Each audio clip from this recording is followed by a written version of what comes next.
So this, I believe, is Atlas's 6th session with the hose, and it's going to be his first one actually getting sprayed all over. So we've built up all these little sessions over time, and he's being really confident, and he's actually trying to put his nose on the spray, so that's a huge sign for him, because the first few times he was a little worried about that. So he's gotten a lot braver.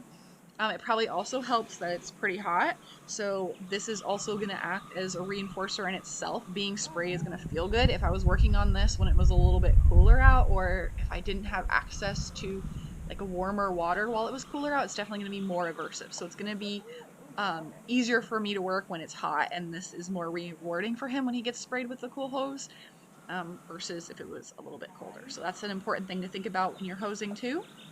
So I kind of just move up from his chest and his shoulder and kind of get up on his neck and his withers a little bit.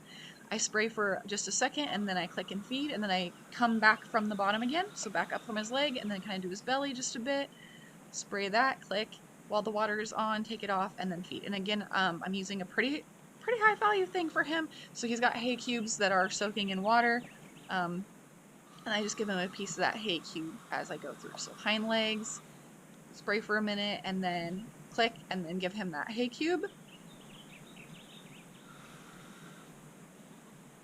And then he's even good with me just going ahead and spraying right on his belly here. And that is a huge jump from the last time when he was even just a little bit worried about it. So that's just something to keep into account, is some horses are going to be braver some days versus other days. So like there might be another day where he's like a little bit afraid of me just kind of spraying his side. On this day specifically, he was fine with it. So especially in the beginning, even though he's done the behavior a few times, I wouldn't just think that he's going to do it all the time at this point. And for the first few, probably at least weeks, I would definitely say that I'm not going to expect anything specific from him. I'm going to expect that I can spray him a little bit, but I'm not going to expect that he's going to stand still while I spray all over him and I can spray the side of him and stuff like that. So he's still building this behavior, and it's important that I go through all those checks and make sure that he's cool with it. So spray a little bit on the side, start his feet, kind of work my way up, and kind of just see how he's feeling about it, especially in the beginning. Then once we're past that point, and I can just spray him with the hose wherever, and it's not a big deal. But even at this point, this is a huge increase in behavior from even the last session. So I'm just kind of spraying off my hand. He's just kind of in the way, but I'm starting at his feet, and then kind of working up his shoulder, and then on his back, again clicking, and then reinforcing. Turning off the water, and then reinforcing.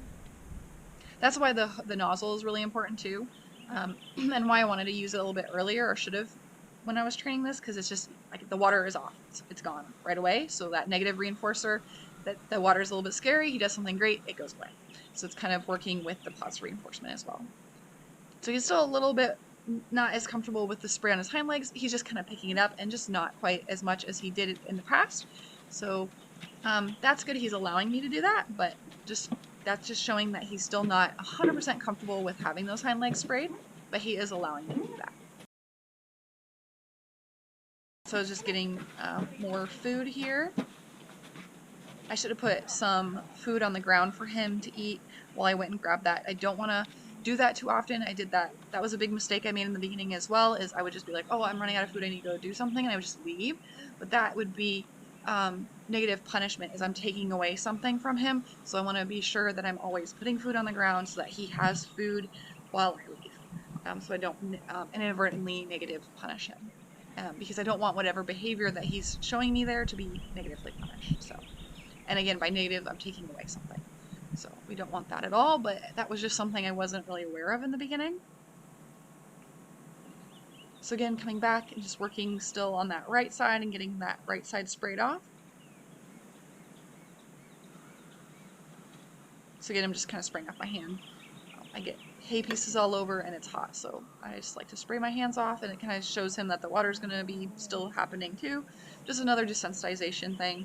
And then I go ahead and just kind of spray off his hindquarters here, and that looks great. There was really no movement. He didn't seem very tense at all, so that looks great.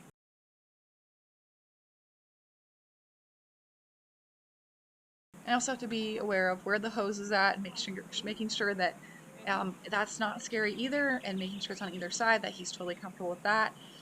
But that looked really nice, so I'm just giving him a little bit of a spray off, and then going ahead and fly spraying him. So this was his actual first time being hosed off pretty much everywhere.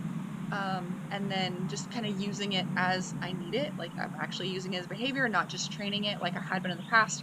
This was a hot day and he did need to be sprayed off. So this is kind of be our routine here from now on. Is it's just going to be a little bit less.